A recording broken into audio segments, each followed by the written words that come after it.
Olá! Nós já sabemos que os átomos eles podem perder ou ganhar elétrons à busca por estabilidade. Lembrando que os elétrons são partículas de carga negativa. Quando isso acontece, forma-se um íon. Esse íon é chamado de cátion quando sua carga é positiva e ânion quando a carga é negativa. Vamos entender melhor como é que isso acontece. Nós temos aqui um modelo representando o átomo. Então, aqui no meio está o núcleo e ao redor está a eletrosfera. Nós temos representado primeiro um átomo de hélio.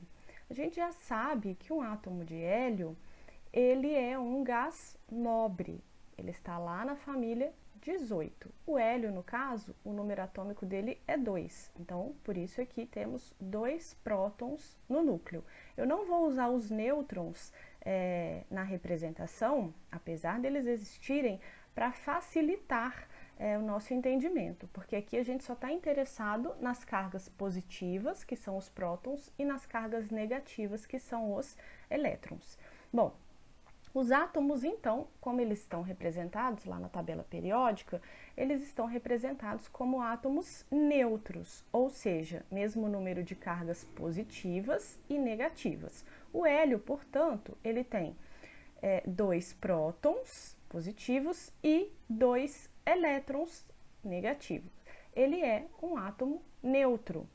Como ele é estável, ele se mantém dessa forma. Ele não tem tendência nem de ganhar e nem de perder elétrons. Já os outros elementos da tabela periódica, que não estão na família 18, têm essa tendência de perder e ganhar elétrons. Então vamos fazer, por exemplo, agora o átomo de lítio. O lítio, ele é o 3. O lítio, ele é o 3. Então, colocamos aqui 3 prótons no núcleo e colocamos os 3 elétrons na eletrosfera. E aqui ele está representado como um átomo neutro. Porém, na última camada, ele está apenas com um elétron. Então, ele tem tendência a perder esse um elétron. Ele tende a perder esse elétron que está aqui. Para quê? Para que ele fique com a configuração do hélio na última camada, que é a de 2 elétrons. Muito bem. Com isso, ele fica com 3 partículas positivas e 2 partículas negativas. Portanto, sobra uma carga positiva. Olhem aqui, ó. Então, eu fico com 3 positivas e 2 negativas. Sobra uma carga positiva. Então, forma-se um íon de carga positiva mais 1. Então, o lítio forma o íon lítio mais 1. E se for, por exemplo, o berílio, que está aqui do lado dele? O berílio, ele tem 4 prótons e ele tem 4 elétrons. Então, aqui na tabela, estamos representando como ele está lá na tabela, né? 4 cargas positivas e 4 cargas negativas. Porém, ele tem 2 elétrons na última camada. Só que essa última camada dele não é a camada 1, é a camada 2. Então, essa camada, para ficar estável, né, ele teria que ter 8. Mas ele tem muito mais tendência de perder esses 2 elétrons, e aí a última camada passa a ser a camada 1 e ele fica com a configuração eletrônica do hélio. Quando isso acontece, também ele fica um íon de carga positiva. Por quê? Porque entre prótons e elétrons, ele fica com excesso de prótons, ele fica com excesso de carga positiva. De quantas cargas positivas ele fica com excesso?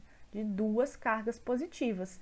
Então, ele forma o berílio mais 2. Vamos caminhar aqui e chegar agora lá no nitrogênio. O nitrogênio, o número atômico dele é 1, 2, 3, 4, 5, 6, 7. Então, vamos colocar aqui os 7 prótons no núcleo e os 7 elétrons na eletrosfera. Bom, aqui. Então, como ele está representado lá na tabela, né, como um átomo neutro, 7 prótons e 7 elétrons. Mas esses elétrons distribuídos como, né?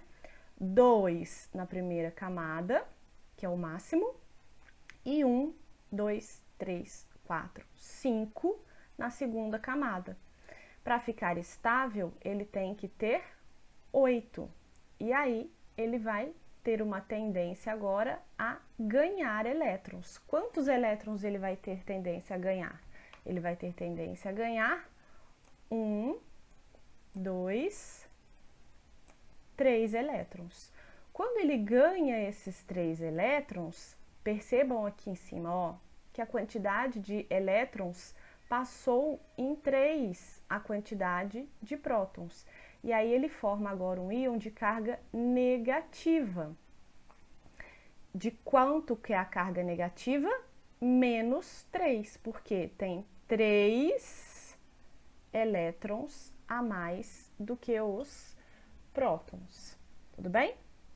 Bom, e ele forma então o N menos 3. Vou tirar aqui os elétrons para a gente fazer agora o oxigênio, né? Opa, tá faltando aqui um. Então, aqui temos o oxigênio. O oxigênio, ele tem 8 prótons no núcleo e ele tem 8 elétrons distribuídos na eletrosfera. Como que esses elétrons estão distribuídos? 2 na primeira camada e 1, 2, 3, 4, 5, 6 na segunda camada. Se ele tem 6, ele tende a ganhar 2 elétrons para ficar com 8. Então, né, quando ele ganha esses 2 elétrons, sobram 2 cargas negativas. Então, ele vai ficar com um excesso de cargas negativas. Então, nós vamos dizer que ele forma o oxigênio menos 2, que é um ânion. Ânion é um íon de carga negativa. Vamos fazer o último, que vai ser o flúor. O flúor, ele tem 9 prótons e 9 elétrons. Então, como um átomo neutro, ele tem 9 e 9. Como que esses elétrons estão distribuídos? 2 na primeira camada, sempre 2, porque é o limite, e 1, 2, 3, 4, 5, 6, 7 na segunda camada. Para ficar com 8, ele precisa ganhar um elétron.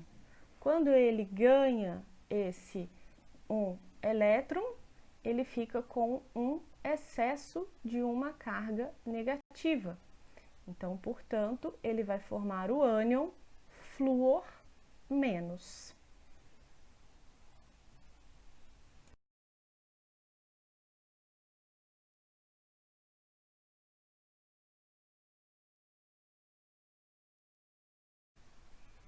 Retomando então a tabela periódica, os metais, eles têm tendência de perder elétrons.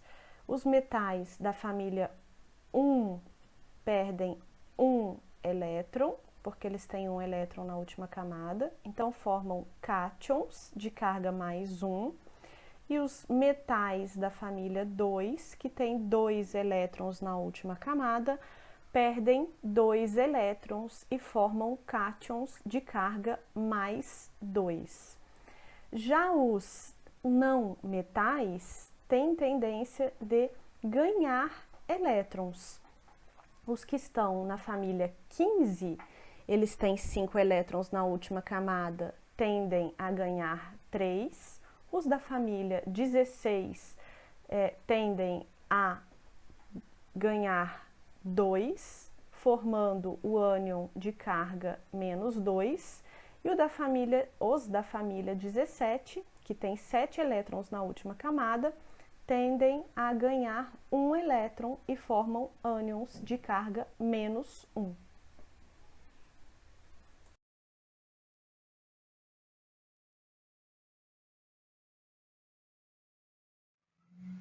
Agora que já entendemos a formação de íons e que os átomos se combinam para atingir a estabilidade, passaremos para a próxima parte, que é entender como esses átomos se unem, e estudaremos as ligações químicas. Espero vocês no próximo vídeo. Até mais!